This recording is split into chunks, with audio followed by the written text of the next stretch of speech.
Hello everyone, today we talk about Italic naval warfare before the Roman conquest. We will actually include the early Romans in this, as they were part of the Italic peoples.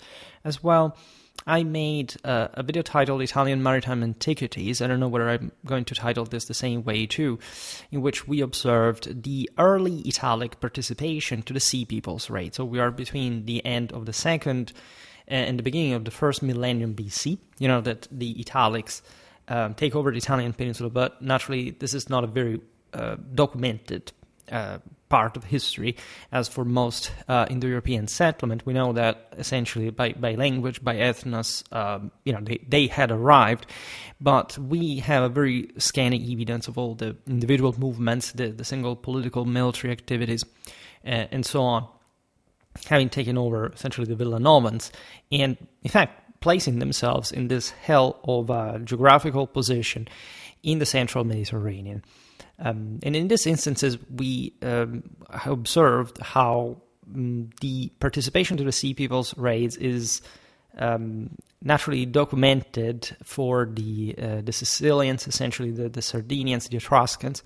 Today we talk about the Italic peoples proper. So these are, as a whole, Italian peoples that we distinguish from the rest of the Italics as a single sort of Indo-European branch of the world. There were naturally other Indo-European peoples like, later on, not at this point, the Celts, but there were waves of this kind also because we're talking even some sort of proto-Indo-European period at large, so there was even a greater mix. There were the Veneti, there were almost surely Indo-Europeans, but we don't, at least they're not normally classified as Italics. This goes also for the Ligurians. The more time goes on, the more we understand how they were basically of the same mold, right? Also the same Etruscans, but let's be honest, these were all Villanovan peoples taken over by Indo-Europeans, and even for the Etruscans, we think that their origin may have been as well of the same mold, although not necessarily from Central Europe, Northern Europe, as in the case of the Italics in particular, because there is all an Eastern provenance of the Indo-Europeans through the Balkans as well, more connected to Eastern Europe, hence some Illyrians on the same Eastern Adriatic, essentially Italian coastland. Today we talk about more historical times, that is to say, when we actually can know more about the single Italic people's vicissitudes, except for one aspect, that is to say, that this is one of the few instances in which the Romans truly, not necessarily hampered, but to some degree even skipped, because they didn't even have a fully fledged literature on their own at the time, the history of the same Italic peoples that were naturally conquered by Rome, that wasn't particularly interested also later in essentially recounting the history of the single populations, that to an extent had been, of course, harshly resisting to Rome up to fairly late times for different reasons. Admittedly, the Italic peoples, especially like the Oscans, etc., along the Apennine, were not much of a sort of more developed civilization like the Latins that had been heavily informed by Etruscans that in general, were part, as we'll see now, of the more active Tyrrhenian dimension. Many Italics essentially descended over the centuries towards the coastal areas that were historically controlled by the Hellenic colonies, by the Etruscan navies.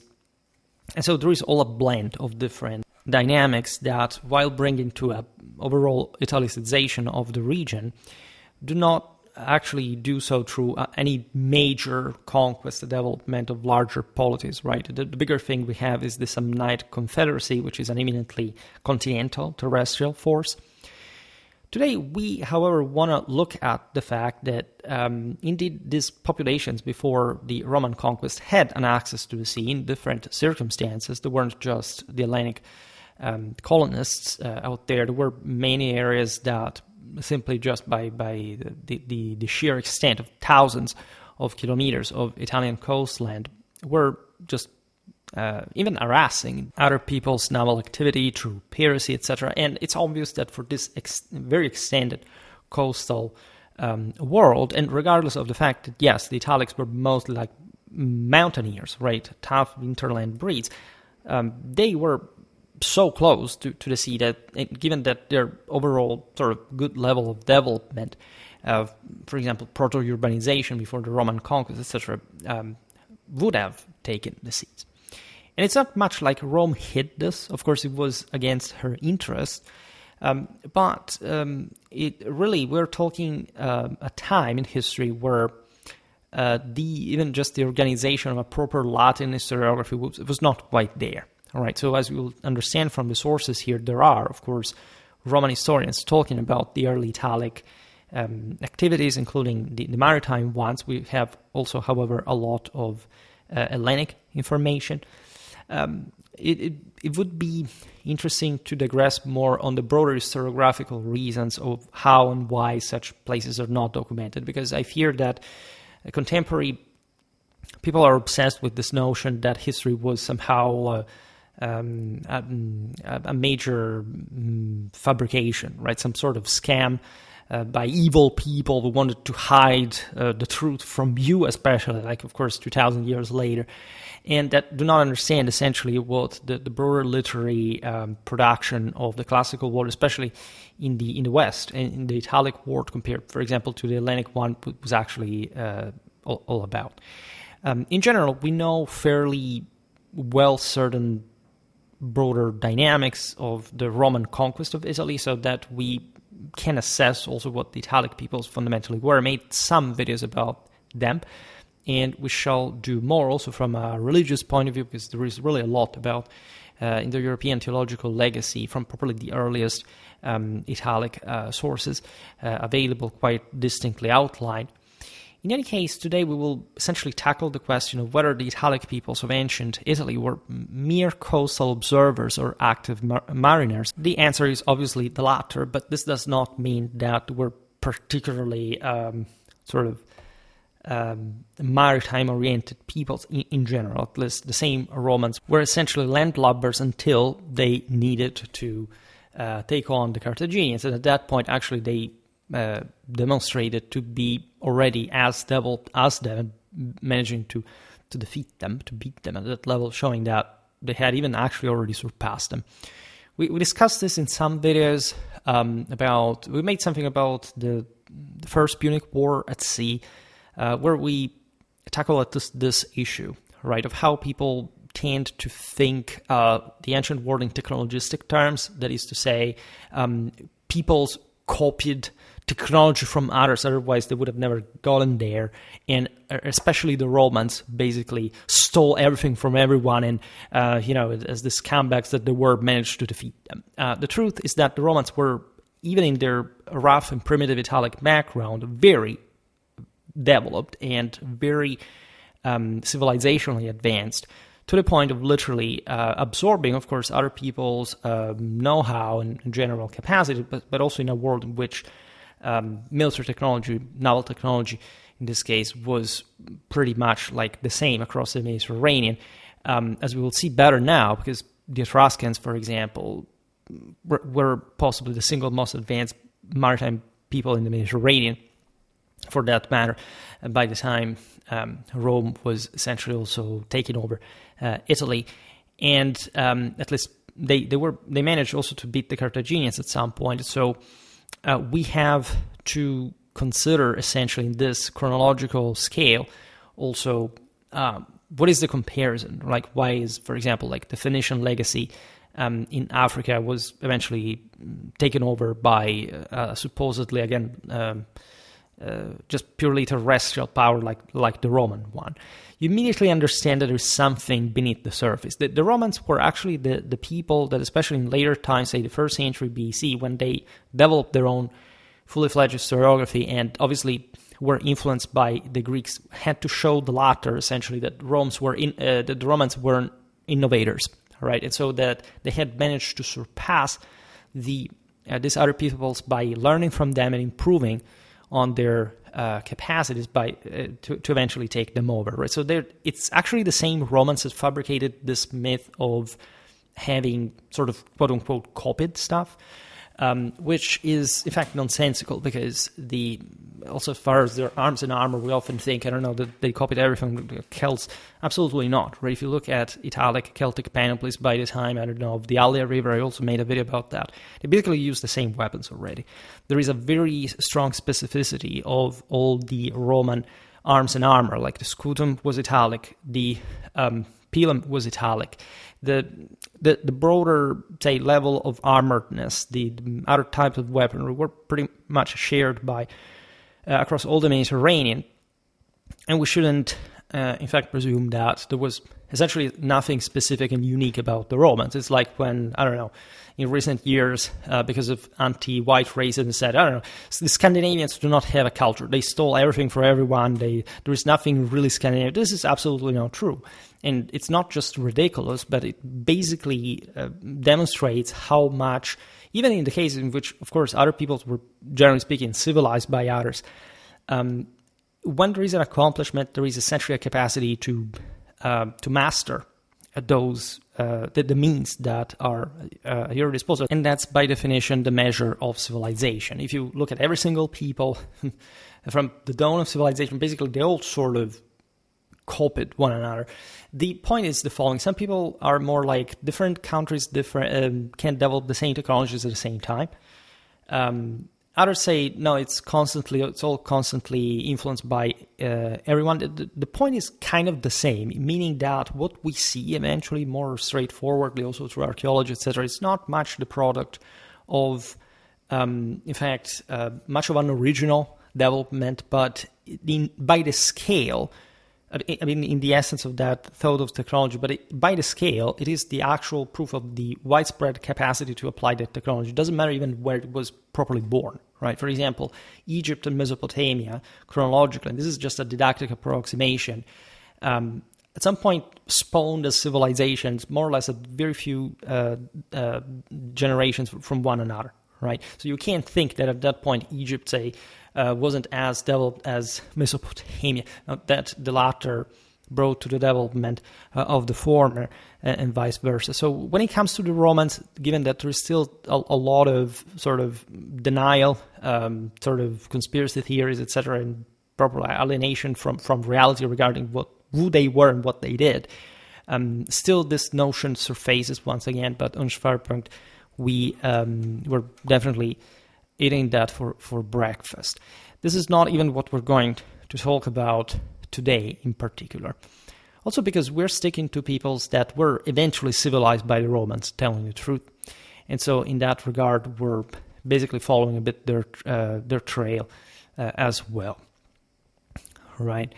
And we find compelling answers in the evidence of their seafaring activities, however, which challenge a bit the notion of an Italy detached from maritime pursuits before the rise of Rome, right?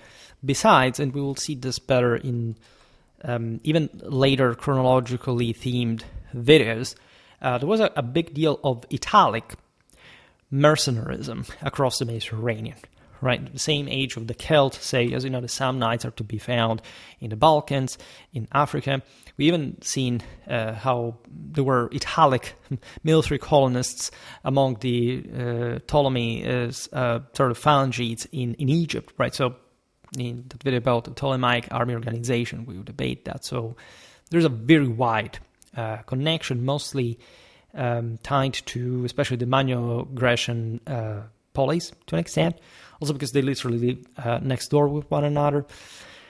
But in the Hellenistic era, also in that more sort of global direction. And we will also have to get there. Here we mostly look at the more primitive archaic period, although probably a historical one, not the moment of the early Indo-European migrations that unfortunately are just for most of Europe not really documentable in a documentary sense. Now, we'll go by peoples and sort of the different evidence that we have about their maritime activity. Again, if you're interested in every single one of them, I made last winter a video about the Italics.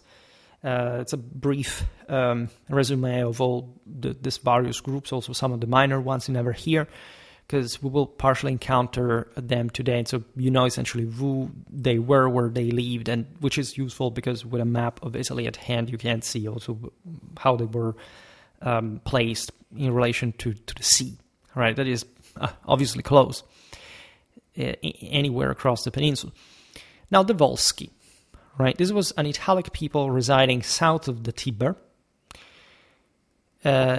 sailing with sophisticated ships fitted with traditional Etruscan rostra, that, as we've seen, was a type of naval armament properly designed to smash into the enemy hulls, right? The Volsci were a bit more of a civilized people because they were basically bordering the Latins that were also the most affluent, the more developed, and so as neighbors they essentially absorbed that influence, considering that they were on the Tyrrhenian side, just next to on the coast, right? And therefore they had absorbed quite directly Etruscan influences. They were properly mariners, differently from the Romans. In fact, these are some of, even though Rome is very close to the sea, but Latium had already in its provincial dimension a sort of more terrestrial direction. The Romans had actually already launched expeditions into Sardinia that had failed. That's a bit of an underrated phase of Roman history, proving actually that already by the 5th century, etc., like the Romans had conceived a maritime policy of sort. But naturally, the one that would bring them to take over the Italian hinterland was much more poignant, so to say. In 338 BC, pirates from Antrum, that was a Volscian city, launched an assault, which is Anxur, by the way, one of the Allied landing during World War II, launched an assault at the Tiber's mouth itself, obviously with the objective of targeting Rome and the other Latin cities' maritime trade. But they were in fact driven back by the Latins, and the rostra from their seized vessels were famously showcased in Rome's Forum. Livy 918 tells us. These captured rostra displayed for centuries in the Eternal City were clearly from proper ships, by the way, and so not makeshift prows of impromptu raiders' boats of some sort, which shows specifically advanced naval engineering from the side of the Volsci that were part of these peoples that descended from the Apennine Mountains, and so they were relatively rough, right, and not as sophisticated as the coastal dwellers, and that, however, once they seize control of the coastland, in fact, immediately start using fully fledged warships, just like the way the Romans, the Etruscans, had been doing. According to Dionysius, here we're talking Dionysius of Halicarnassus, and Strabo, Volscian pirates operated from the strongholds of Antium, Circeii, Anxur-Terracina, and Ponza. The latter bearing an Italic name, meaningfully enough, so having historically been taken over by also groups, not necessarily even of Volscian origin, maybe even some earlier ones, but still. And you understand that the area is not overwhelmingly documented for the times and the places. It's absolutely normal. But there is evidently an important degree of what is today's Lazio Southern's littoral naval warfare going on through these pretty advanced warships and capable of even attacking such an enormous hub. And so even just from a strategical, operational, logistical point of view, like storming the river Tiber's mouth was not a child's play, right? And so, besides, it's worth remembering that the Volscians were not really considered that much by the Romans, because they were essentially a B-series people of some sort compared to Rome, first of all, when she began, in fact, extending her power outside of Latium, but also the bigger, for example, the Samnitic Confederacy, etc. But by themselves, the Romans recognized the Volscians being pretty courageous, right? They were not so successful at war, but perennially rebelling against the Romans, perennially resisting them. So the fact that they harassed the Romans with this riverine and coastal operations is quite fascinating. Evidence also points to at least one Etruscan naval outpost at the Ufens River's mouth, which is today just basically a little stream in the Pontine Plain, south of Rome. Naturally, as you know, the Etruscans had arrived to control even as far as the Campanian coastland. So there is there also a very interesting development, for example, of Capua as a Oscan-seized center, previously controlled by, in fact, the Greeks, the Etruscans, and that's always the same dynamic. The Italics expand from the hinterland and they occupy the coastal centers. And the source, Cato, and in the service, this is 316, literally says, Ufantem fluvium quod etiam clanarius est, cuius terras vicinas tusci, aliquando tenuerant, which literally means that at some point the Etruscans had controlled that coastal, that river mouth, right? As we've seen also in the previous video, it's obvious that the most strategically sort of eloquent capacity was to be able to seize this, the strongholds, the river mouths, and entrenching there, some sort of with fortified rings of sort. It's something that the Saracens, for example, will do. Think about the Garigliano mouth eventually will be destroyed by this broader Italian coalition. We are in the 10th century, the time of the second invasions. At some point we will make a video about that. Because, of course, if you control the river mouth, we were talking about just yesterday with the Vistula, the Teutonic War in the Middle Ages, you can exact the tolls of the entire trade that obviously has to export stuff outside into the open sea. Given the location, by the way, of this Etruscan base, we realized that the Ufens mouth was, by the time of this Volscian raids against the Tiber, in Volscian territory, right? So there is a process of, as you know, Etruscan decline. We didn't talk so much about the Etruscans. I shall make an entire video about them, or multiple ones, to tell properly their history, their influence on Italy and Rome, and so on.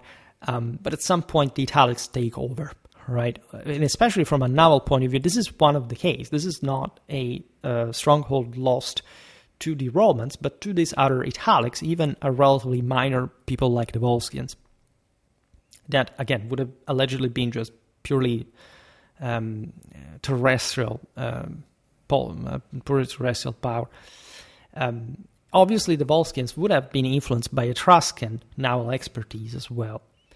Then we have the Aurunci, neighbors to the Volsci, and the last vestige of the so-called Ausones, right, that also Virgil discusses. We have talked about them ourselves in our video about properly the appearance of the Romano Italics, because the Ausonians are the Italians, right? So peoples that were, regardless of the Indo-European conquest, properly understood as properly coming from Italy in the mists of history, including the fulvus camers of the Ausonians, that betrays there also a fair complexion, in that case essentially reddish hair. As also powerful figures. In the previous video, we have seen how there are basically lots of legions, myths, etc. that depict this, especially coming from the Hellenic literature that is richer. Depict this, also in the Odyssey, notoriously, this coastal, this Italian coastline as incredibly dangerous. Think about Polyphemus, all of these monsters, the Strait of Messina. Not much because of nature. That naturally could be dominated by some naval expertise, but by actual piratenists, by these murderers of the seas, that obviously at some point, as the Indo-Europeans take over Italy, were largely Italics. So the Ausones were evidently engaged in navigation as well. As nothing rules out this possibility to begin with. Indeed, myths suggest that the Aurunci, as perceived as, again, some of more ancestral descendants of these eras, migrated to Mediterranean islands at some point, right? In fact, recent archaeological discoveries have revealed fortified cities in the mountains and on the coast near Fondi and Monte Castelluccio on the aforementioned Garigliano River, by the way, the site of ancient Veschia. Right. Interestingly enough, also Augustus, Livia came from the Volsci, came from this neighboring populations, which is quite interesting. The Italics at some point, as in their Romanization, were to constitute the national bulk of the Romano-Italic Confederacy. Now, these, we call them cities naturally here. Okay, there's no time to digress on pre-Roman urbanization. Of course, the Italics were less developed. They didn't have probably the level of development of the Romans. But, of course, there were fortified strongholds, quite advanced ones, more advanced than ones that the Celts historically had, right? So even these minor peoples were pretty well put. And there is no doubt that the strongholds so close to the sea and along these rivers had some kind of amphibious military potential. With walls, for example, adjacent to a coastal lake and the Garigliano, commanding views of the sea. And so at least warning of potential raids, also from, in fact, the Greeks, the Etruscans. And they had thus direct maritime interest, suggesting they likely possessed fleets as well. Right? There is a general understanding that Italy at different times in history was somehow entrenched within itself, afraid of external invasions. Most of the time, that's actually the other way around, or this happened in incredibly short amount of times, where in between which, like, the Italians dominated the entire Mediterranean. By the way, so evidently there couldn't be simply a reversal or a simple passivity here, even though the Italics were not so politically compact. And they definitely didn't have enormous infrastructure and resources to simply wage war at sea on a large scale. Still, they locally, provincially had some important naval capacity. Ships were essential not only to counter coastal pirate raids, from the same Italics, by the way, but also because megalithic fortifications like those of Monte d'Argento in Marina di Minturno, these are essentially all locations between southern Lazio and northern Campania, were inadequate against pirates, necessitating at least naval defense. This is also fascinating because you can't do without particular walls, fortifications, if you have some readily available naval force that can counter those, right? Makes perfect sense. It's just like in later times, why fortifying the coastlines when the sea is safe, right? Doesn't make much sense.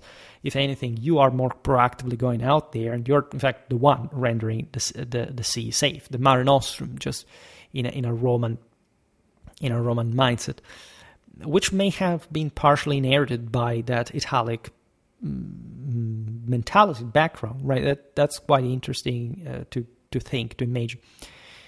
By the way, this is paralleled centuries later, where, for example, we've talked about the Morean War, right? There are some instances of Tuscan powers, for example, participating to raids against the Ottoman Empire, projecting their forces up to Palestine, etc. Still in the 17th century, just because, right, of reconquering Jerusalem.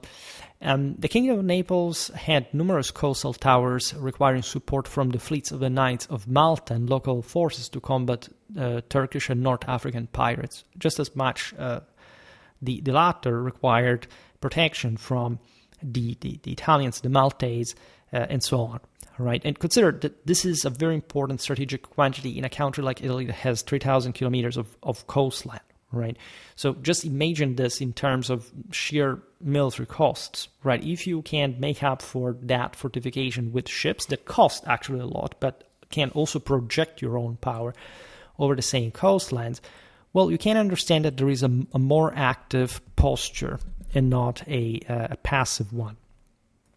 In Campania, south of the Garigliano mouth, archaeological finds have uncovered riverine, maritime, commercial, and port sanctuaries. For example, at the same Garigliano's mouth, Marica, at Sinuessa, right, theater of a famous battle that I also made a video on during the Latin Wars, when the Romans were weirdly allied with the Samnites and obviously quarreling even after they joined against the Latins.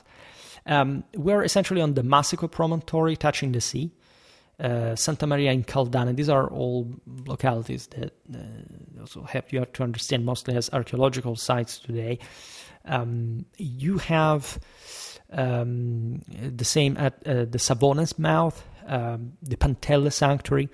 Sanctuaries were quite important because they were, in this sense, exposed to the sea, also to receive literal pilgrims back in the day. There were so many, I don't know, the Umbrian forest on the Gargano Peninsula, for example, on the Adriatic, was an incredibly old sanctuary, one of the most important in the entire Italy. There was the Lake Avernus. There were all sort of marvels of the world at the time, laying in this quite also rich, fertile places, right, that had a lot of agricultural surplus that eventually had to be exported somehow.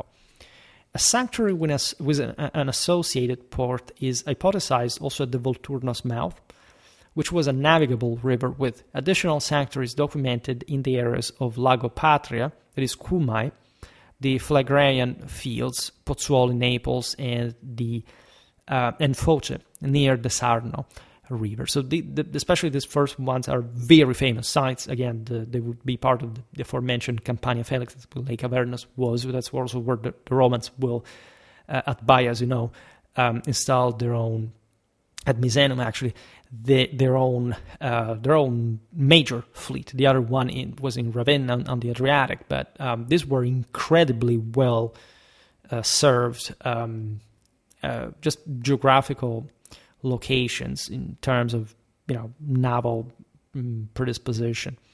At Point Campanella stood a renowned sanctuary, visible from the sea and accessible via a staircase constructed by the Medices Minervae. Naturally, we know this a bit from later sources, but the fact that all these sanctuaries were erected just on the sea speaks of some proactive mentality and capacity also of these communities to defend them. Because sanctuaries were obviously connected to powerful elites that had retinues and all this stuff, but were loaded in wealth, right? And thanks to this connection to coastal trade, but they could and would be defended not just by terrestrial forces, but by naval ones. They didn't necessarily have to reach very far, but in sheer sort of operational logistical terms, it's very easy to cover large distances with fleets. So God just knows where they could arrive. Therefore, it is hard to believe Italic officials would build such monumental structures solely for foreign navigators. That's nonsensical. Strabo's description of the Campanian coast notes that after Sinuessa lies Liternum. This was the resting place of the first Scipio, by the way, that, as you know, had been, we've seen it also in the trial to the Scipiones, been exiled. And so this was a place that was fitting to host at least such a great man. This was followed by Cumae, that had not just been an Hellenic Chalcidian settlement, but it had been, famously enough, the earliest colony in Sicily and Italy as a whole, right? So these were some of the earliest naval bases of the Hellenic colonists, and had also historically been inhabited by somebody else. The Campanians later seized this Hellenic polis. So when we talk about the Campanians here, we're talking Oscan, interlanders, that also treated the center quite harshly, right? Probably because, again, the presence of these foreigners had not ever been particularly liked. And the source says even cohabiting with their women. So basically, of course, they, in the good Indo-European fashion, you kill the men, you seize the women, you ingravidate them, you kill your enemy's children, by the way, and so you go on. And this is quite picturesquely accurate. And by the way, these territories, we're saying it before, would become some of the most developed in Italy. After Latium, basically Campania was the bulk. In fact, also in the later sort of Roman history, that these two regions were the most developed and the most interconnected with one another. Now, beyond the stereotype of barbaric Italics taking Hellenic women at Cumae, which, by the way, would have been pretty accurate anyway, as with the Etruscans at Capua, because that had happened as well, and showing again how from that side, the Etruscans had arrived by sea, here the Campanians by land, that Cumae was a significant naval power in any case, right? Whoever had seized it at some point from the Greeks obviously was going to exploit essentially the coastal naval dimension that the Hellenic founded their colonies for. It is inconceivable, thus, that the Cuman new rulers who settled without destroying the city would abandon its storied maritime heritage. Imagine the arsenal, just like the shipyards, all the stuff, as modest and primitive also in this archaic times for considering the later developments. They would still be sort of top-notch stuff, because in any case, these centers were mastering some of the earliest, in fact, not of the earliest naval development, because of course this dated to millennia before, but some of the most updated ones of the time, the most updated one of the time. I should point out, as you have seen also in that video about the belly bow, the gastraphetes, and early artillery, that the place where artillery was used for the first time, at least the first documented one, talking torsion catapults, that were quite innovative there, was exactly this area.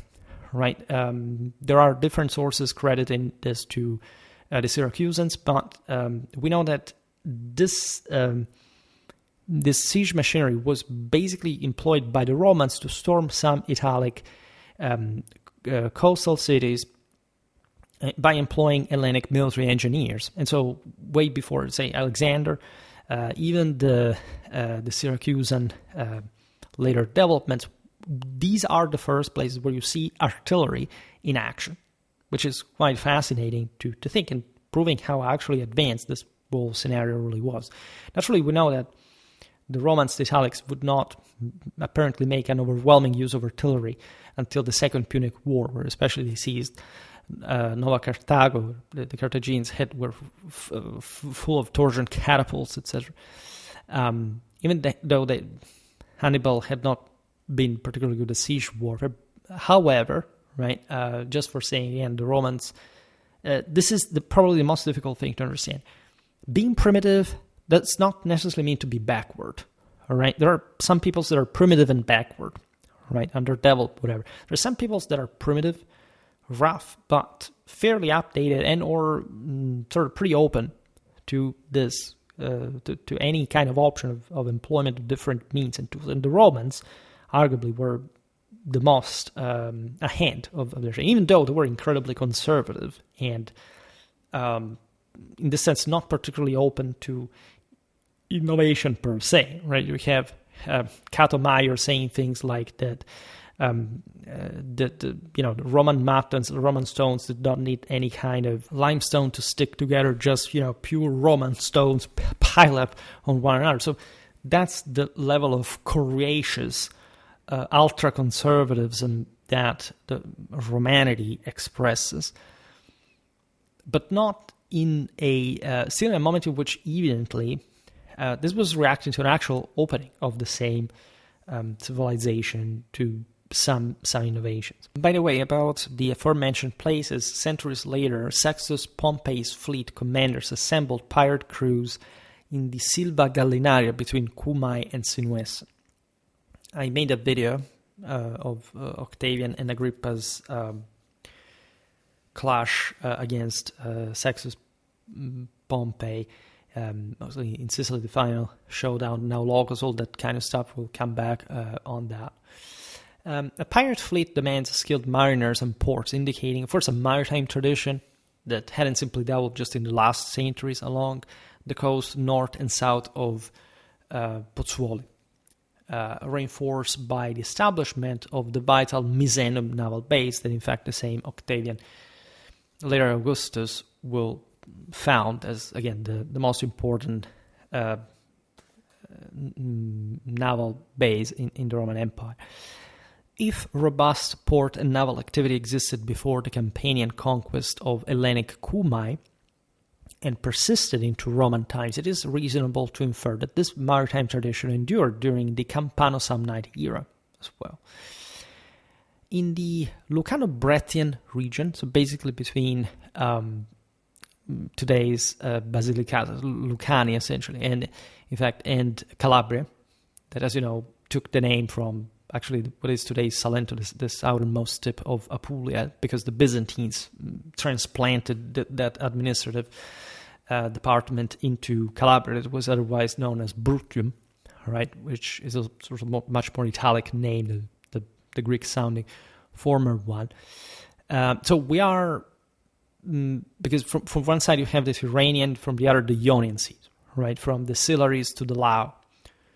Ports at river mouths and coastal settlements, such as Rhegium, later Rhegium, on the Strait of Messina, and Petelia, the Brettian capital near Strongoli, thrived.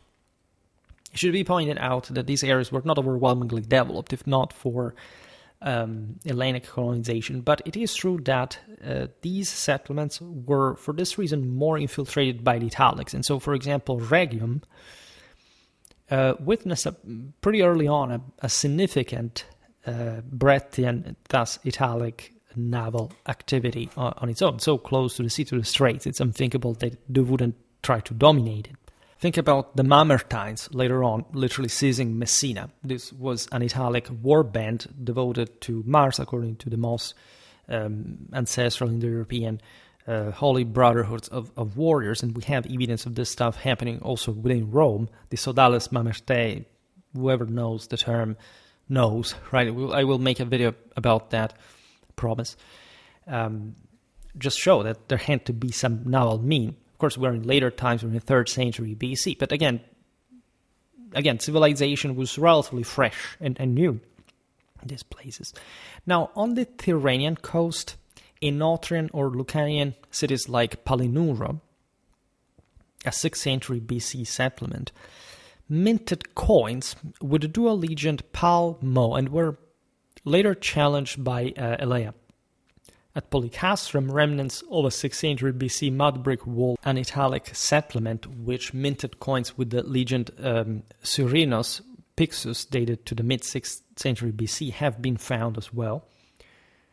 These populations, by the way, were pretty rough. The Lucanians were more advanced, the Bruttians were more primitive, but they were notoriously pretty harassing. They killed Alexandros I of Epirus, this Hellenistic ruler that had come to help the local Hellenic polis. They were quite warlike. The Lucanians will later side with Pyrrhus, with Hannibal, and they were the rich, powerful ones, and therefore were trying to. They put a great pressure on the Hellenic polis.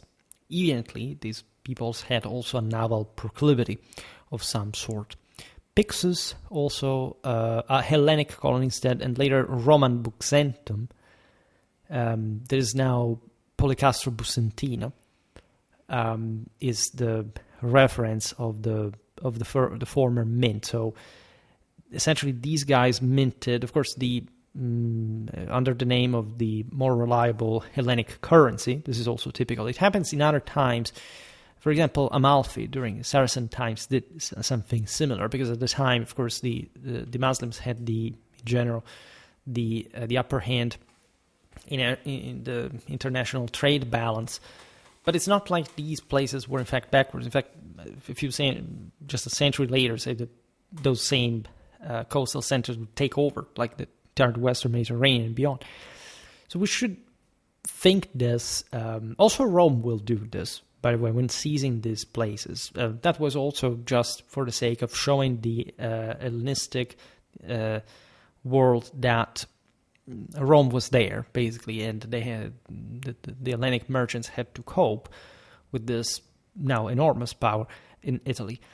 Strabo recounts the history of the aforementioned Pixus, the Roman Buxentum. It says, after Palinurus come a promontory, port, and river, all named Pixus, Micetus, regent of Messana in Sicily, established a colony there, but most settlers, save a few, abandoned it. So this obviously reflects a long maritime history involving Italic peoples, notably those of the thriving Lucanian city of Rocca Gloriosa, which means glorious rock, by the way, which overlooked the Mingardo River flowing into the sea near Polycastrum. At Cyprus, natural port stood the Hellenic Skidros, later a Roman colony of Vibo, then renamed Caesariana or Casernia. Nearby was a Lucanian settlement at Madonna dei Cordici with remains from the late 5th century BC. Close to the sea was Blanda near Praia on Tortora's Paleocastrum, inhabited since the 6th century BC. That had been a major turning point, also because the Etruscans had sort of began to rock hard all over the Tyrrhenian coastline and influence immediately the development of these other Italic centers as well. There were 2 other coastal settlements we don't know. Again, also in later Roman times, there are many cities that we hear of just once. We don't have even a full archaeological proof of, but it's possible that Casernia and Veneris were the names. So these Lucanian cities descended from the Samnites, thus they were Italic. They minted coins indicating this dynamic economy. Mercenarism, by the way, because notoriously the Lucanians were among the most active Italic mercenaries abroad. They will serve, again, different armies, as we've seen, of Hellenistic forces among also in the Carthaginian army. Tortora also yielded a notable stele inscribed in the Hellenic alphabet, but in the Italic language. This is also quite fascinating.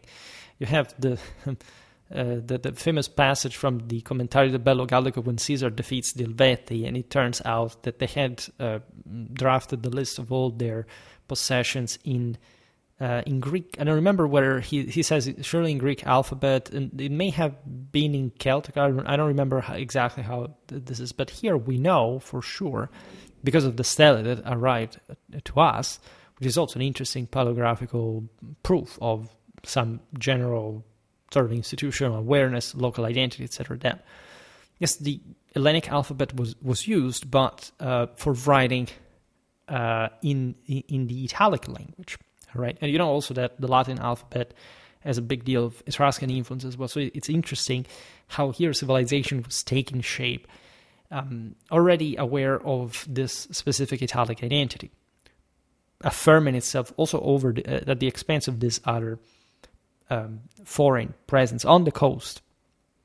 So it's likely that these coastal centers, which adopted Hellenic coinage, alphabets, and some political institutional practices, did not also embrace navigation, right? Surely they were less developed than the Greeks at sea, but in general, right, fishing, imaging, commerce, piracy, these were admittedly slightly less developed realities than the aforementioned ones of Etruria, Latium, Campania, all right? But they were still pretty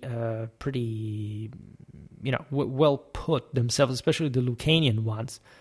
And so this logic fundamentally extends to the entire southern Italian arc. So with the Lucanians, the Bruttians, also those Samnites that, because again, in Apulia there were at some point also the Illyrians, we said it before, but there were some Samnites that did arrive to control some Apulian coastal cities. Because they were also the strongest at that point with their central southern Italian confederacy. And so we're looking also geographically at gulfs, promontories, and river mouths that obviously are not coincidental because they have a very specific strategic importance for dominating the sea and sea trade in any case. The Adriatic coastline is more primitive, and naturally there is less also to control in terms of traffic, like the greater civilization develops in the Tyrrhenian, right? The Samnites are also, however, linked to the Tyrrhenian Sea in different ways. For example, in the Periplus attributed to Skylax of Carianda, which is a sort of geographical work essentially embracing the Campanian territory to the Leucanois Peninsula, showing how the Samnites extended in their territorial settlement from Campanian territory to the Leucanois Peninsula, with navigation from the Sarnos to the Lerus taking half a day only. Strabo corroborates this, noting that the Sarnos was ideal for importing and exporting goods, attributing to the Samnites the land hosting the Etruscan landing at Fratte Pontecagnano and later the Ager Picentinus. On the Adriatic, Pseudo-Scylax, according to Periplus 15, writes, after the Iapygians from Mount Orion dwelled the Samnites, comprising diverse communities distinguished by dialect and name, including the Laterni, the Alfaterni, Opichi, the Caramones, Borentini, and Peuceti, stretching from the Tyrrhenian to the Adriatic. And according to the Periplus, it took 2 days and 1 night to navigate their territories. The Piceni, inhabiting a broad Adriatic-facing region, that is essentially today's Marcus, surely had maritime interests and activities. If anything, on the Balkan coast, there was a lot of piratic activity. So surely the Picentes emulated the Liburnians, for example, of Tarentum and Castrum, Tarentinum. These were Illyrians that also would give name to the Liburni that I made a video on. It's a generic term. It's basically like they were the average triremes as well, but had historically acquired some more agile profile. And of course, those were quite famous pirates historically. I also made a video about Illyrian tactics, and these Illyrians had historically arrived to Italy by sea, and they evidently had by symbiosis, by syncresis, spread their seafaring skills, fighting the same Italics, raiding their coastlands and receiving also, an appropriate response. Scylax, so the author of this work, or at least the presumed one, also places the Umbrians, interestingly enough, that are an Italic people on the sea, attributing Ancona to them, later to the Tyrrhenians, and eventually a Hellenic colony.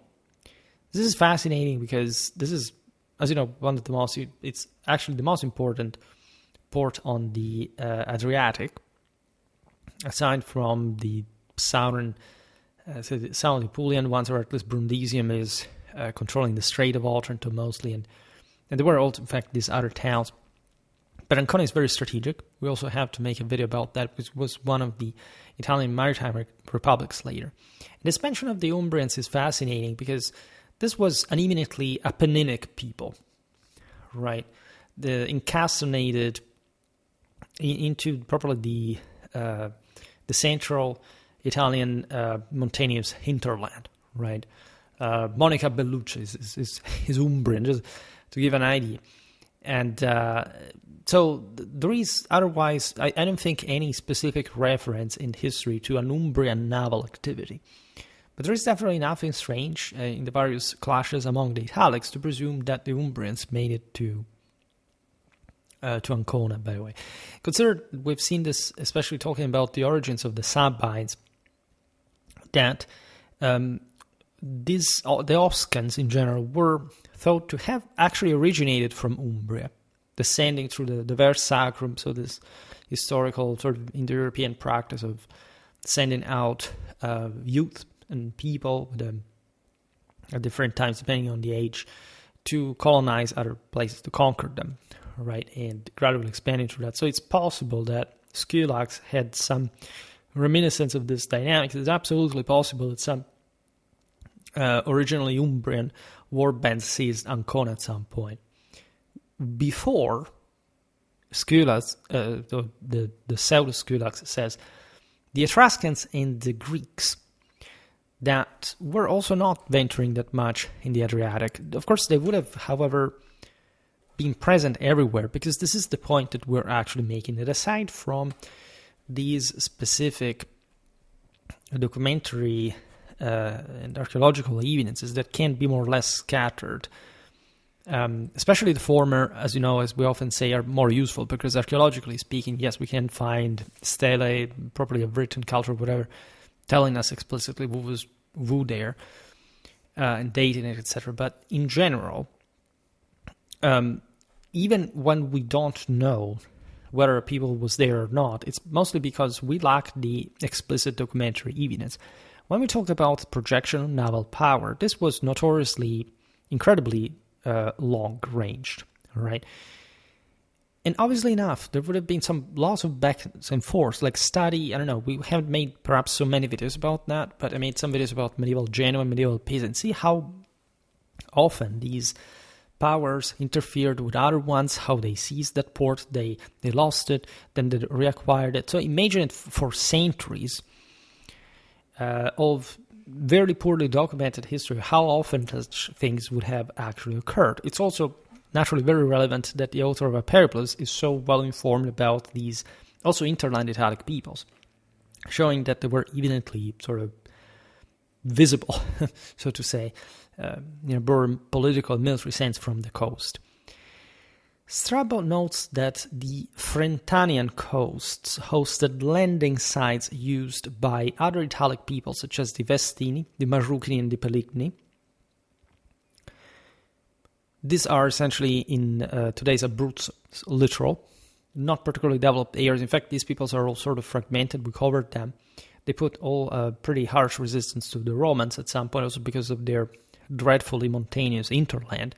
Some of the tallest and coldest places in Europe, like in the Abruzzo hinterland.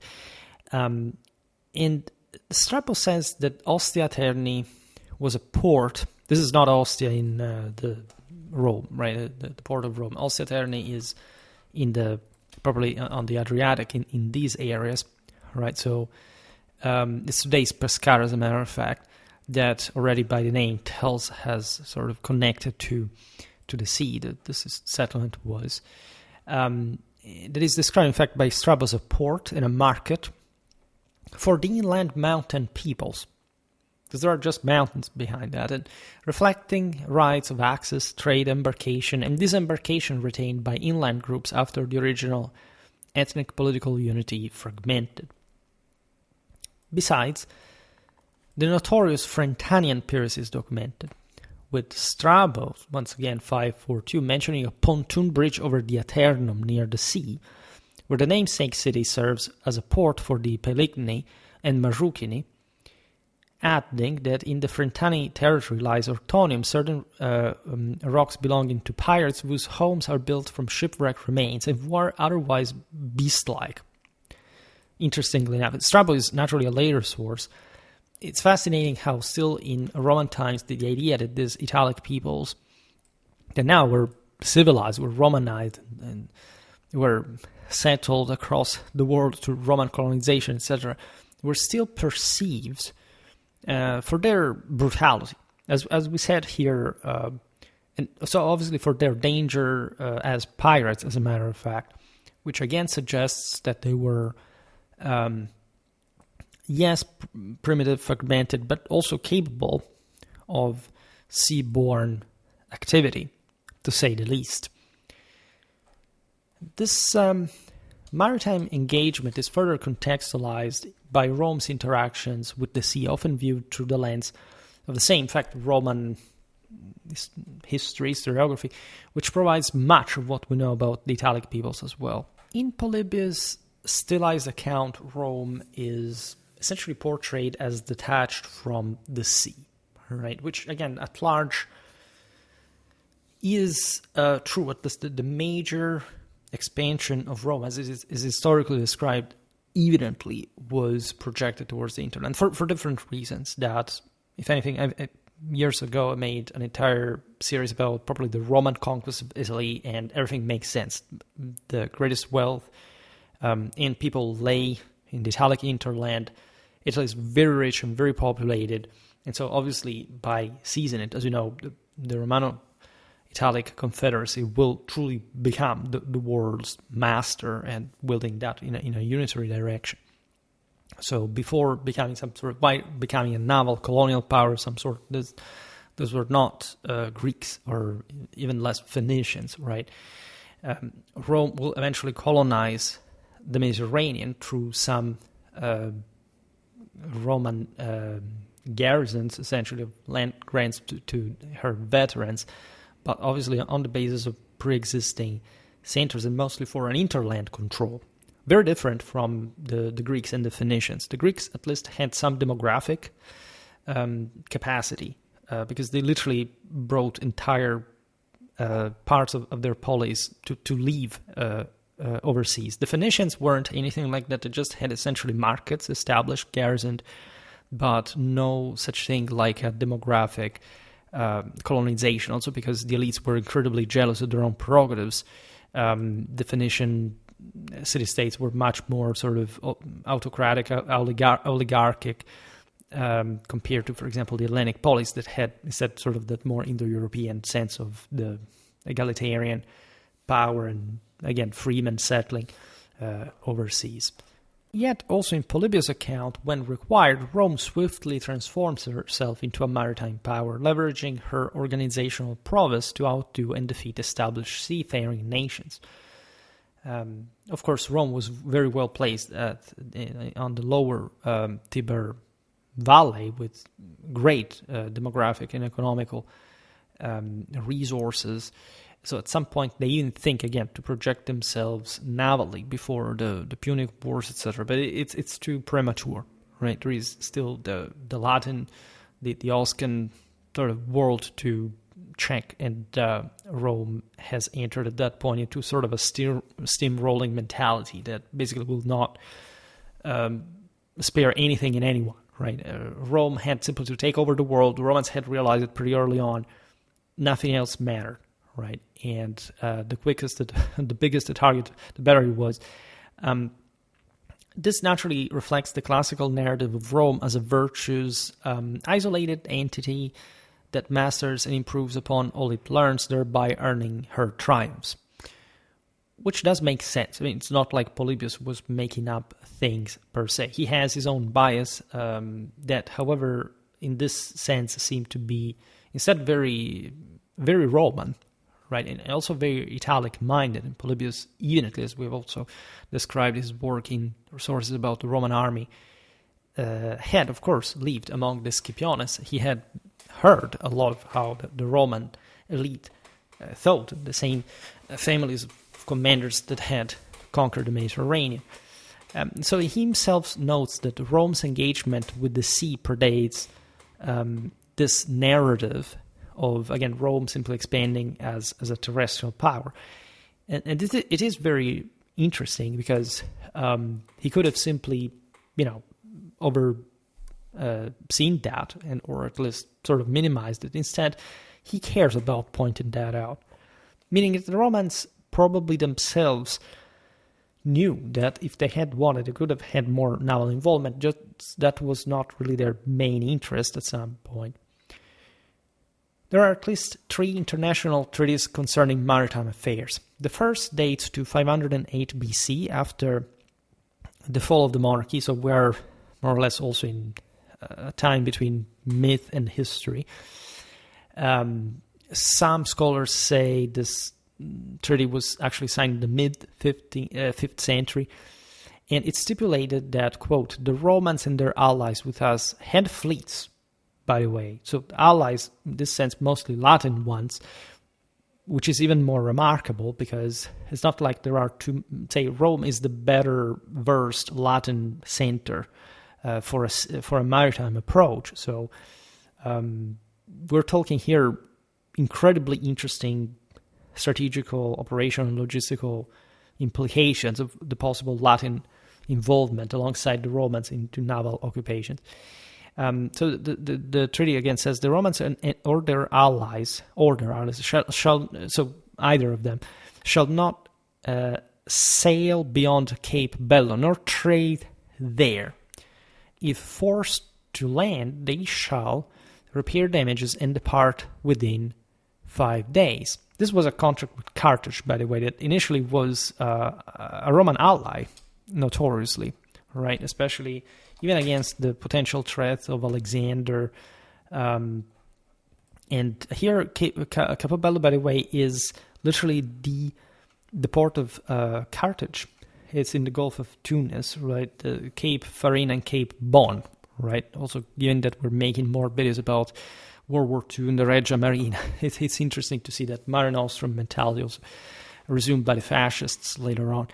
And it is incredibly specific. So the Romans basically are prevented from by the Carthaginians from sailing after basically Tunisia. Nor they can actually trade there because that's Carthaginian land.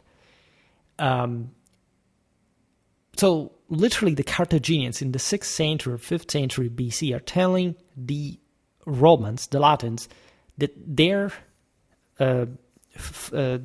ships cannot go past that. We're talking Africa, but we're talking the gates of Carthage, right? And if forced to land, they shall repair damages and depart within 5 days.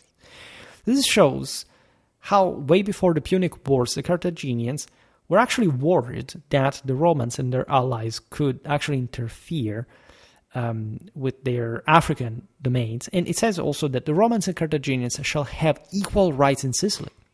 So the Romans and their allies were going to Sicily already at this point. This is not a surprise. Again, the Etruscans had been doing the same. Rome had developed within that channel, so there is nothing strange about it. According to the same treaty, the Carthaginians shall not harm the Ardeates, the Antiates, the Laurentes, those of Circae, nor Latins subject to Rome, nor cities not subject to Rome. This is also incredibly important because some of these territories, we were talking about it before, Ardea, Antium. The Ardeates were actually Latin, so yes, Ardea was actually probably a coastal center, also a pretty important one, and so well placed for being, in fact, part of those Latins that had probably an access to the sea on their own, not just to the Tiber Valley, right? There weren't too many other centers. I mean, yeah, they existed. But here we see Antium that we've seen before was actually not control of Rome. We see these other territories in the south that Rome had yet properly to reach and were mostly infested and taken over by the Oscans. So this treaty is quite interesting for a number of reasons, because it says that as the Romans and their allies must not go over to Cape Bon in Africa, equally the Carthaginians can't, by the treaty, so by a mutual agreement, should not harm, actually, it says, probably should not attack, not just, interestingly enough, obviously the Romans and their Latin allies, including those who were already subject to Rome, but also the cities that were not subject to Rome. So Rome was basically reasoning here in terms of the Carthaginians do not want us in Africa. Very well, so we don't make them stay we don't make them arrive or harm, especially Latium, including peoples, peoples that are not Latins, that are not under our control, but that, if giving way, can create some Carthaginian presence on the Latin coast, or at least these places neighboring to Rome. This is incredibly fascinating, because it also speaks of proper military issues here. The Carthaginians should not harm all these other guys.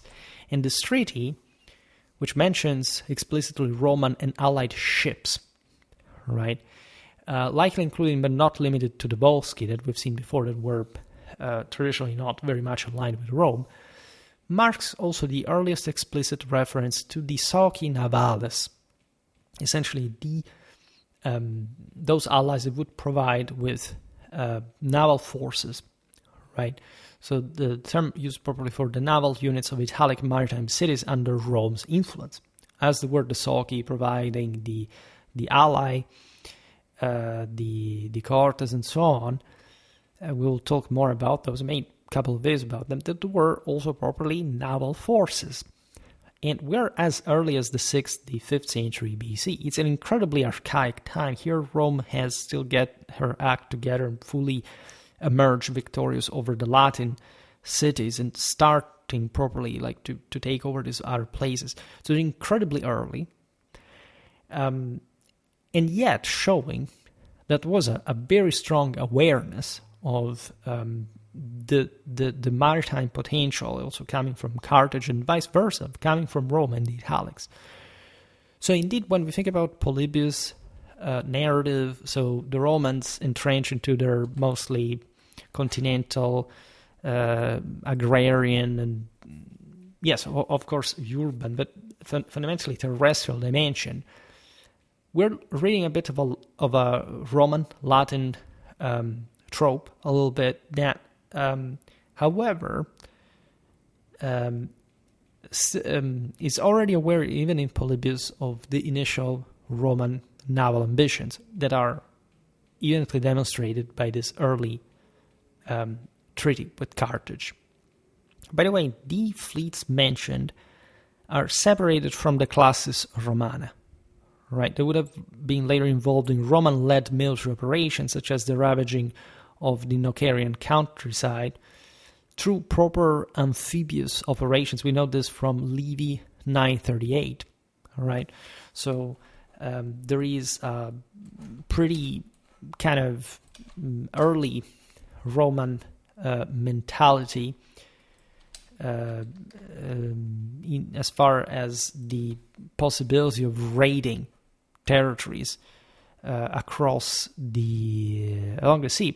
Consider that here the Nocera is essentially just south of Naples, right? So the Romans at some point would go over there, just like the Etruscans had done, right? With their coalitions, with their war bands, with their various naval gregarians, the Volsci, and basically pillage and plunder. It's pretty early on. There is a second treaty signed, obviously with Carthage still, in 1348 BC. This is an interesting time because Rome has already started its manipular reform, basically, and it's really fighting against the Samnites, in particular the same Latins. It has already surged to an hegemonic status in Latium. The treaty specifies that the Romans, and by implication their soci navales, must not plunder, trade, or found cities. Found cities, 348 BC, in Libya, right? Beyond Cape Bon or in Sardinia. The Romans had already been in Sardinia, and they had failed at that incursion. But here, literally, the Carthaginians say, but it's likely, again, that the Romans were not simply going to do it in general. Like, there wasn't at this point any sort of longer-term project of colonizing the Libyan coastline, right? But evidently, there was somebody who was doing this. Different war bands, mostly, because it's not like tradesmen arrive and, I don't know, just take over the place. Here we're talking necessarily military forces, right, from essentially autonomous Italics, whether Roman houses, Latin allies, and more. According to the same treaty, if Carthage captures a Latin city not under Roman control, they may keep the goods and people, but must surrender the city itself, right? This is also weird because it literally states that the Carthaginians were to seize Latin cities, which was an occurrence. This naturally shows that the Carthaginians, as you understand here, have navally the upper hand, which is the case for the 4th century BC. And there was this kind of connection with Carthage, right? There is no doubt about that. It's early on. However, it's not like Rome ever. We don't have examples of specific, say, again, Carthaginian settlement. The point here was mostly that Carthage, through the treaty, could have free reign against non-Roman Latin cities, right? If they engaged them in Mediterranean in general, like if they were not allied with Rome, they were still finally crushing essentially some Latin resistance. It was okay, right? So Rome was fine with that. In any case, Rome sacrificed extensive maritime opportunities in the Western Mediterranean, which was considered capable of doing, for her territorial gains in Latium, that, however, were actually more important, as history will show, also as far as the Roman or Italic capacity to defeat Carthage. Also, and especially at sea, by the way. So when you look at the notion that, again, the Romans built fleets from scratch, it is true by that scale to face the Carthaginians in the First Punic War, but it's not like they were not habituated to actually fight by sea. And how would they have not, right? There's a third treaty. We are in 306 BC. So we are at this point after the Samnitic Wars, for a few years before Livy describes, in fact, what will be called the Livian Legion, which is the fully fledged, essentially a manipular one, also later described by Polybius, and so also known a bit later for the Punic Wars mostly, in fact, as the Polybian one. We will come back on these topics hopefully soon. Reaffirm the same terms. Rome was barred from trading in Sicily, but gained freedom to expand on the Italian peninsula beyond Latium, targeting the Aurunci, the Campano Samnites, and inland Samnites as well. Consider that the previous treaties had, the ones of the mid-4th century, was designed to strengthen ties against the Macedonians. Had they ever tried to invade under Alexander Magna Graecia, which was a point, Alexander was before India to subdue Arabia, before he died, to subdue Arabia and then taking over Carthage before going back to India, right? So the Carthaginians feared that, and the Romans, of course, probably Alexander did not care about the Italians in general, but it was a possibility, like it happened with Pyrrhus a few decades later, to have, in fact, major Hellenistic forces into Italy, and at that point essentially halted by the Romans. Now, the core of these agreements granted Carthage dominance over the Tyrrhenian Sea, de facto, in a broader commercial sense. As we've seen, the Carthaginians, yes, could navally take on Italic ships if they were doing something wrong, but they had mostly commercial interests, right? So there was no point, as we've seen in Carthaginian land grabbing at this point. They had Sicily, they had Western Sicily. They were mostly contending from the Syracusans and made some videos. The Battle of Tunis was fought a few years before the agreement with Carthage, the last one. There's a very interesting, in fact, Sicilio-Punic warfare going on in Sicily, but we're still relatively distant, of course, from the eventual Roman stepping into essentially a Sicilian dimension, right?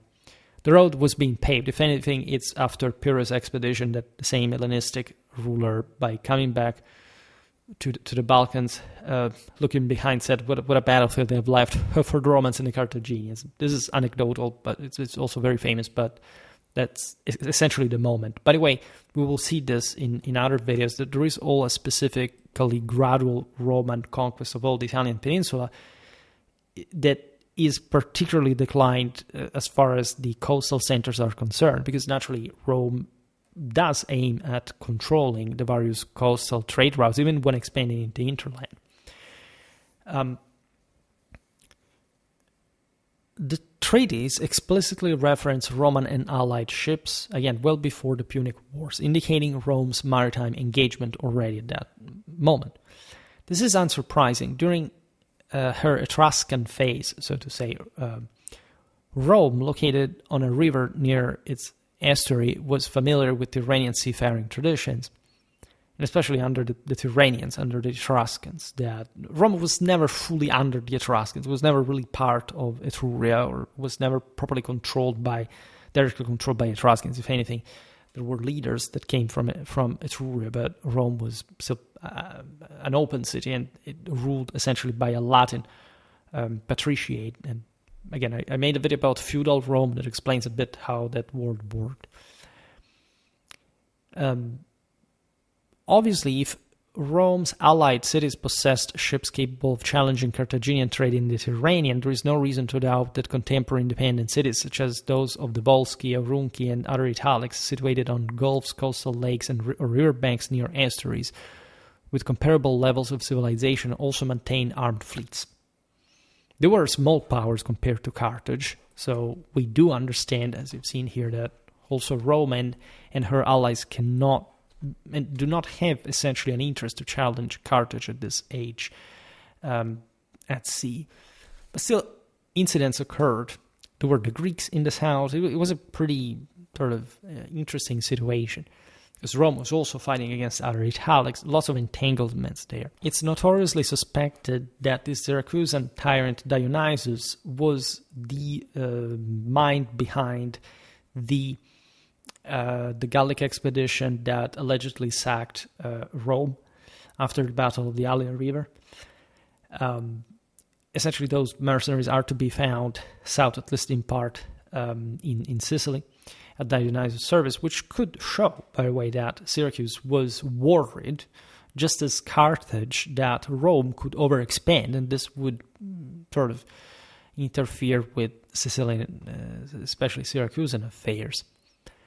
As you understand, these maritime activities contrast sharply with the mythical and historical perceptions of the Italic peoples as simple landlubbers, right?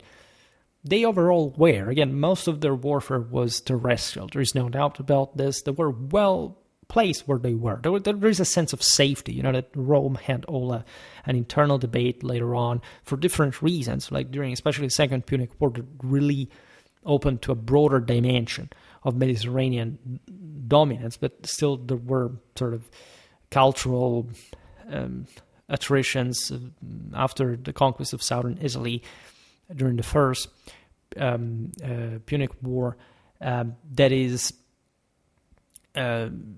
essentially like what to do, investing on this sort of more third estate, imperialistic, Hellenistic-minded ambitions. It's the struggle between Scipio Africanus and Quintus Fabius Maximus, right? The latter incarnating the more conservative current of the Senate that wanted to maintain the latifundium, so not opening the Italian markets to the Mediterranean, so that essentially the third estate could not profit from that. There wouldn't be other oligarchs seizing power next to the traditional landed nobility, all this kind of thing. And so, again, the Romans would surpass that later. So we can't speak, of course, of a sort of seaborne inclination of the Romano-Italics, especially surpassing their terrestrial matters, their terrestrial disputes. However, there is a more pronounced and especially advanced type of naval capacity that is normally overlooked. The Aurunci, depicted in mythic terms as a land of Lestrigons, fierce giants, are described by Livy and Dionysius as tall and fearsome, yet living in cities, using chariots, and employing servant shepherds. This is very interesting, by the way, because it actually incarnates some of the historical sort of heroic military ethos. Tall warriors, like the Roman onomastics, we've visited this, the Latin, the Italic, but it does refer to this kind of tall, fair, again, the Indo-European legacy of that, using chariots, war chariots. It's notoriously suspected that this Syracusan tyrant Dionysus was the mind behind the Gallic expedition that allegedly sacked Rome after the Battle of the Allia River. Essentially, those mercenaries are to be found south, at least in part, in Sicily, at Dionysus' service, which could show, by the way, that Syracuse was worried, just as Carthage, that Rome could overexpand, and this would sort of interfere with Sicilian, especially Syracusan affairs. As you understand, these maritime activities contrast sharply with the mythical and historical perceptions of the Italic peoples as simple landlubbers, right? They overall were, again, most of their warfare was terrestrial. There is no doubt about this. They were well placed where they were. There is a sense of safety, that Rome had all an internal debate later on for different reasons, like during especially the Second Punic War, that really opened to a broader dimension of Mediterranean dominance, but still there were sort of cultural attritions after the conquest of southern Italy during the First Punic War that is essentially like what to do, investing on this sort of more third estate, imperialistic, Hellenistic-minded ambitions. It's the struggle between Scipio Africanus and Quinctus Fabius Maximus, right? The latter incarnating the more conservative current of the Senate that wanted to maintain the latifundium, so not opening the Italian markets to the Mediterranean, so that essentially the third estate could not profit from that. There wouldn't be other oligarchs seizing power next to the traditional landed nobility, all this kind of thing. And so, again, the Romans would surpass that later. So we can't speak, of course, of a sort of seaborne inclination of the Romano-Italics, especially surpassing their terrestrial matters, their terrestrial disputes. However, there is a more pronounced and especially advanced type of naval capacity that is normally overlooked.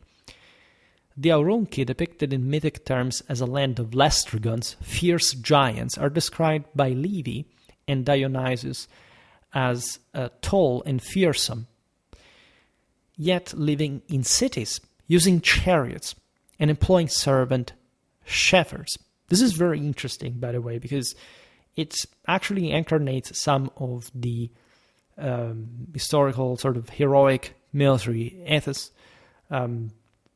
Tall warriors like the Roman onomastics, we have visited this at the Latin Italic, but it does refer to this kind of tall, fair, again, the Indo-European legacy of that, as heroes, champions, so not primitives, not those monsters of the Bronze Age that borderline sort of mythology. Well, here it is connected with that, as we've seen. But they are fearsome as tall. They are really impressive in a way. They have servant shepherds. So they literally are some sort of urban elite that uses sort of rustics, slaves, as their retinues, etc. Consider that the Etruscan influence was also strong initially. There was this more sense of oligarchy or aristocracy, especially in these urban centers that had been coastally influenced by the Etruscans and their very, very elite, very feudal social and cultural background, right? This is really impressive. It's really impressive as a general memory for the Aurunci. Hellenic accounts mention city foundations by Spartans, such as Taras, heroes, or during Lycurgus era, indicating early interactions with Hellenic sailors even. The vanity that here we do not take into account will famously defeat and, in fact, slaughter a Spartan invasion force in northeastern Italy, which is fascinating. When the Greeks founded their colonies in southern Italy, in Sicily, they obviously did so interacting with the locals that were already, of course, the Italics of the Indo-European migrations. The Volsci, without mentioning, by the way, that these lands had lots in common, way before also, the Dorians had arrived and so on, that there was already a civilization of some sort. Now, the Volsci, alongside the Sabines, were among the earliest peoples to interact with Rome, if anything due to their geographic proximity. Yet they are often portrayed, as we were saying before, through a Roman lens that emphasizes their defeats. Essentially, they were incredibly resilient, which the Romans really admired, but they were not that good at achieving military results. Now, the absence of archaeological or historical evidence of the Volscian maritime activities constitutes a mere argument by silence, which proves nothing by itself. Logic dictates that cities on the sea were also cities of the sea. Otherwise, they would have not developed to begin with. And they could have not, especially they had not had a power on their own, because they would have otherwise been exposed to other naval powers, and if you didn't have one of your own, you could have simply not withstood that, right? There are instances of this kind across the world. This was eventually not the case. Ancient sources recognized the Samnites not only as mountain dwellers and rustics, as they were more typically understood, but also as a people facing the sea.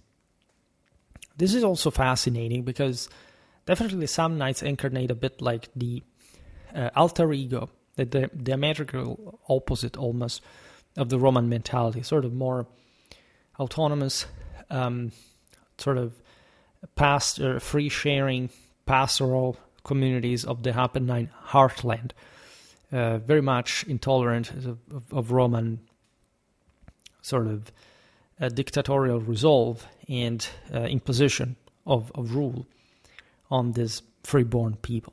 They embodied some of also the highest Indo-European military traditions of the Italic interland, right? Rome sublimates this in broader terms, but the Samnites were sort of more traditional, more primitive in that regard. So the fact that they had some maritime activity is fascinating because it sort of breaks that notion that they were just confined within themselves and looking inwards, right? The notion is that the Samnites were the only people that could have tackled the Roman expansion into Italy. And that, in fact, the Romans explicitly considered as the only formidable enemy they had ever to face in Italy at their own level, which was true, right? So we can also imagine what if Rome had failed against the Samnites. What would have Italy looked like? Would there have been an actual empire? Would have a Samnitic Italy become sort of more conservative, more inward looking? It doesn't completely ring plausible.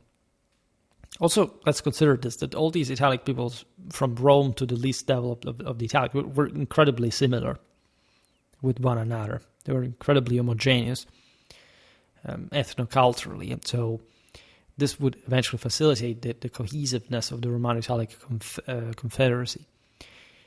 In any case, it would be strange if coastal peoples viewed the sea with indifference or fear, while inland peoples sought access. The same. Some sources mention the Adriatic Safini, which is yet another. So the etymology is always Sabine, Samnite is always the same, likely between the Vestini and Vomano. Safines totus at Montegiove in Cermignano. These are typically Samnitic areas in the province of Teramo, echoing as inscriptions in the Abruzzese city of Atri. As a non-coastal city, Atri likely did not name the Adriatic, which is more plausibly linked to the Etruscan Adria. The name Adria means Black City, and it aligns with Aternum, Ostia, Terni, and Atella that we mentioned partly before.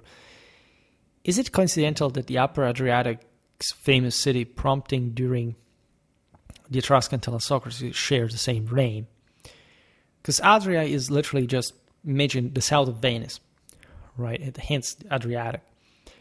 Now, the root Atr was not merely Italic, but poleon and proliferation is typical of migratory peoples like the Adriatic Sabines in general. The Volsci, that are, of course, Italic, spoke thus the same language as evidence in the phrase Oscat Volsce fabulantur.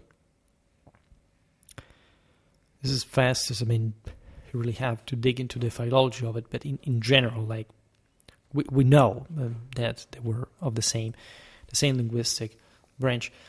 Their societal system included Italic institutions, with their highest official known as the Medex Tuticus. During the period when the Etruscans controlled the right bank of the Tiber, because that was the actual boundary within today's Rome, like the Trans-Tiberian part, it was technically Etruria, right? There were Etruscan markets there. Rome was from the other side. Rome was thus a city caught between Sabine and Etruscan influences. The Volsci residing instead south of the Tiber.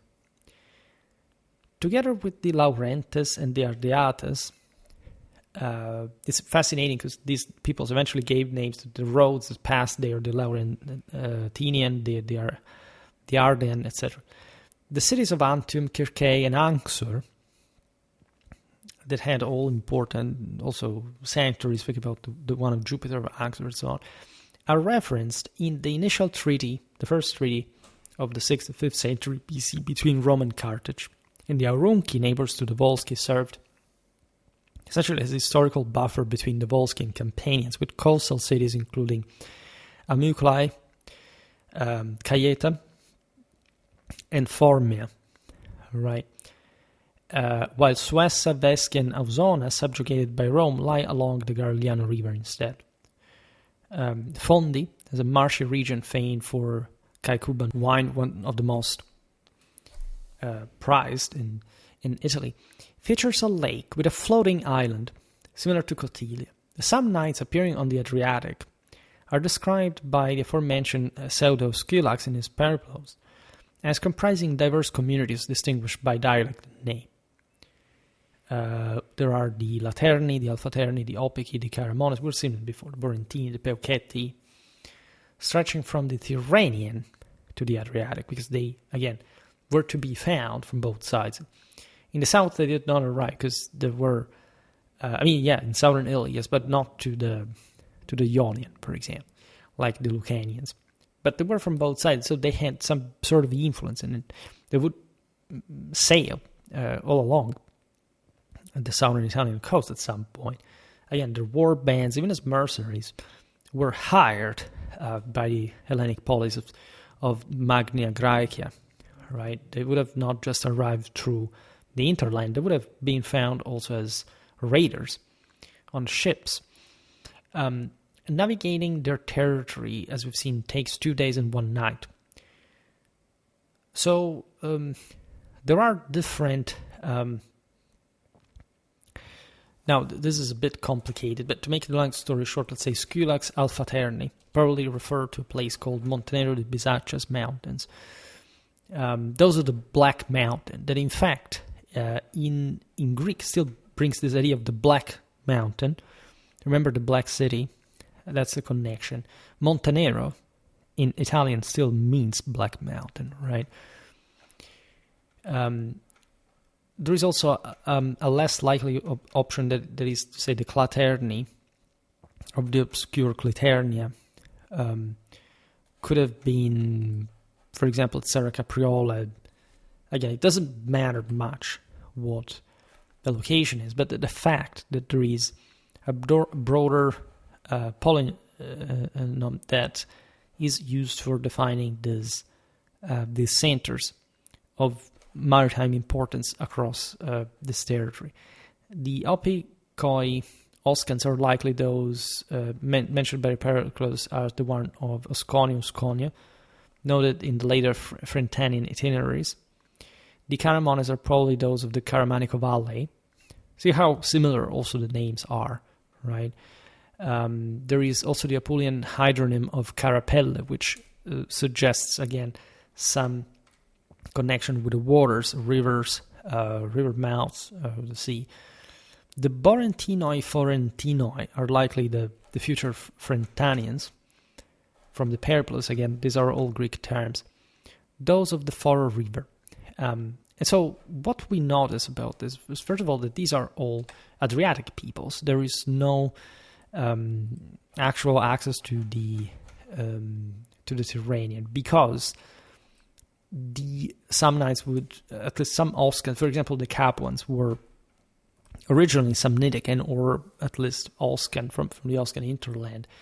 We'll have to make, if anything, in another video how and when we can start dating a people or another distinguished from broader, this case, Osco-Sabellic bunch, right? But of course, there was a great space and lots of things were going on. There are a bit also like a secondary, a background, right? Because on the Adriatic, there was a secondary theater, right? The Tyrrhenian was way more important. Controlling the Tyrrhenian coastland meant to dominate Italy, and this is exactly how it's the case. Like the Adriatic tribes are less powerful, they're more fragmented, but they concentrate, interestingly enough, and are also considered by the Romans quite warlike in general. So it's unlikely that with this Adriatic concentration and all these topographic names connected with the sea and these peoples, there is no naval activity there. Say the Peuceti cannot be, for example, the Tyrrhenian Picantinians that had not yet been relocated by the Romans. It's clear that these guys lived on the Adriatic, nor they can be the Barian population. They may probably be a misnomer for the Picantians, if anything, still on the Adriatic in the center, north of these other groups, mostly. There's no way to claim that these were actual Samnites, right? There were, however, similar people. There were Oscans, and they, again, at that point, what were they doing? There were surely some Samnitic war bands that participated to their rites. The Periplus, by the way, does not really speak of interland institutions. He basically bases himself on the traditional Periplus, in fact, so he points out all the various coasts and ports, how much it took from a place to another. There is no such thing like a list of administrative or fiscal sources or whatever, because this is also a later source, right? But it talks merely just like a traveling journey, like how this was the correspondent of the Roman itineraria, right? Except those were more terrestrial. Conceivably, the Greeks were mostly the ones remaining at sea more often than not. There are also other philological issues here, basically attributing the various terms listed by the Periplus to specific Italian toponyms. For example, the Biferno name. This has been connected by some scholars to the Campanian Bifercia, a watercourse erroneously corrected to Tifernum at a time.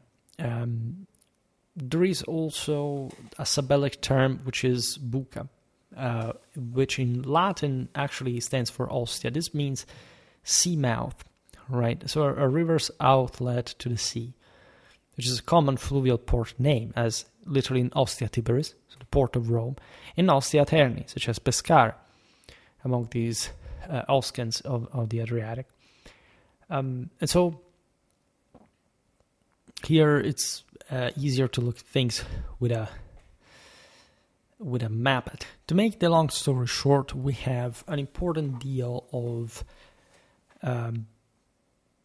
development of portual centers, pretty much both on the Adriatic and on the Tyrrhenian, by the side of the Oscans, right? Likely more pronounced in the east, because at least the Oscans in Campania controlled, yes, the most important ports, not quite the Samnites did from the interland, so it's more difficult to see sort of smaller outlets on the Tyrrhenian in hands of the Samnites that would have reached the Adriatic instead at some point, but also there we don't know exactly where they reached, because there were these other sort of warlike peoples that eventually sided with them against Rome, and they were still independent on their own. The Sangra mouth, Orstone, those are places also famous in World War II. The Adriatic is all just like these rivers going to the sea, valley after valley. The West is sort of a bit more articulated. In any case, it's obvious that they all had some portual function, and that as such they had some naval capacity that, again, we see less than in the West. Again, the West was more developed. There is nothing to do about that. But again, we should probably consider this general development of seaborne capacities as pretty normal, in a sense, among these populations, way more than we have previously understood. It's obvious that at the least some of these peoples would have been just acting as war bands moving by sea, and so, but mostly around the semi-Italian coastland, thus not achieving, for example, the capacities of the Latins, the Oscans were more modest and less developed, right? But as we've seen, they could have reached pretty far away places all across the Mediterranean. And this will be more evident in later times when we realize, again, Wu hired Wum, and we also obviously understand during the Roman conquest of Italy, some of them would have served in an anti-Roman fashion in somebody else's power.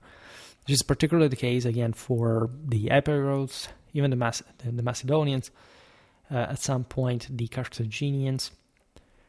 And that's all a history that we'll have to analyze in different ways, because there is also the problem, there is some documentation of Oscan mercenaries in the Magno-Grecian centers, even more or less around this time, that however they're not necessarily connected to the sea. They could have been, actually.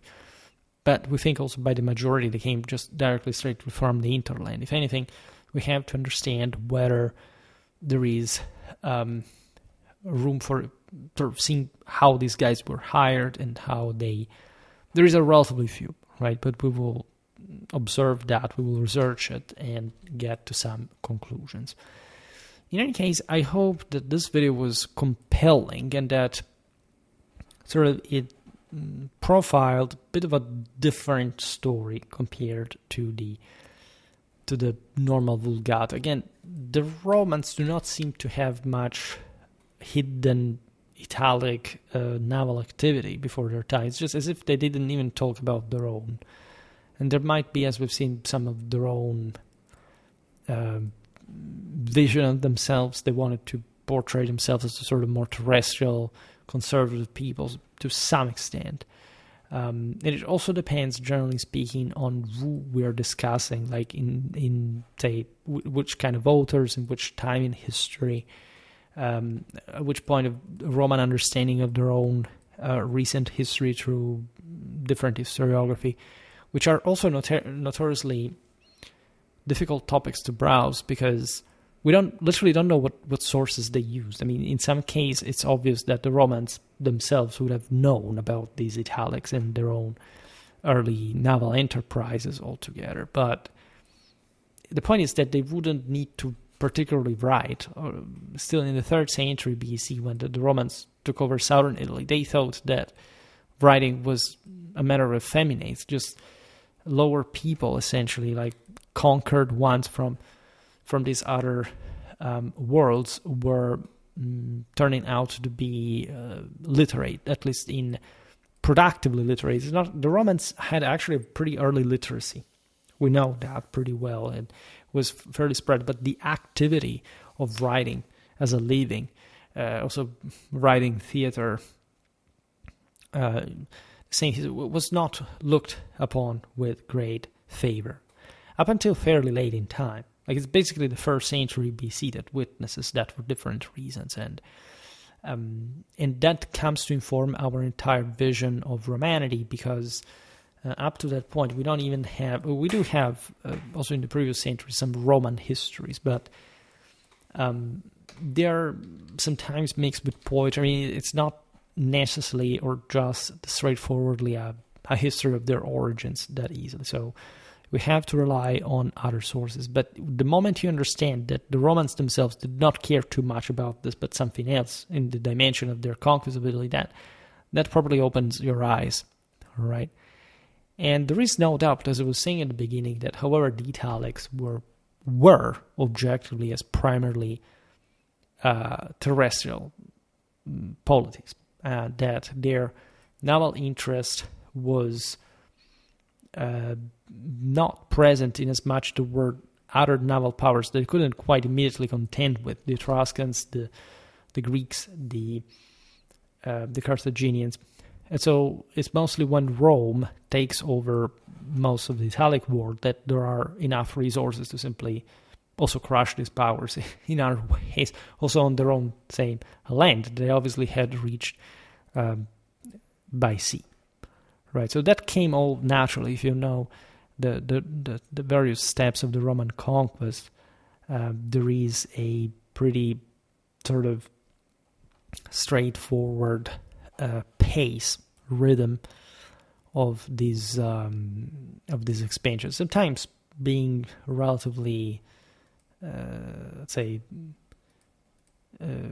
quiet, in historiography, but still, in this sense, showing you how and why we can't really have the same type of information for the earlier centuries, right, in some greater detail. And that's unfortunately the case for the entire, say, many places in the Mediterranean. Here, we're talking Rome, and so obviously everybody has the expectation. Say it's not like we know what was going on in most of Gaul or Iberia or the Black Sea.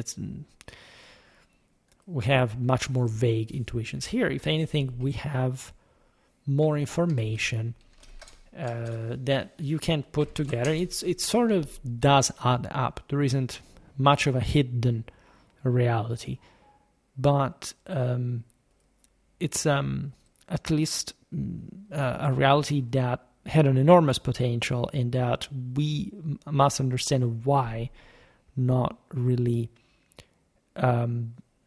they weren't really employing in that full naval potential, and why it took Rome to fully organize something of that kind, which is the same reason you can see it on land, really, on their basis of cohesion and organization and so on. What to say? This is an interesting topic. I want to continue with this through mostly, again, the observation of how spread the Italics were as mercenaries in the Mediterranean, and how, in fact, peoples that didn't have there are peoples that had that seaborne capacities as well. Today we left out the Veneti, the Ligurians. At some point we have to look at the same Etruscans, because without those also you can't get the full picture, really. In any case, this is material for another video, but we will prepare another point. For today, I stop it here. I just hope that you enjoyed this video. If you did, please share it. Otherwise, leave a like or subscribe to my channel if you're interested in my upcoming content. As always, I thank you heartily for listening to me. I wish you a nice time and see you next time. Bye.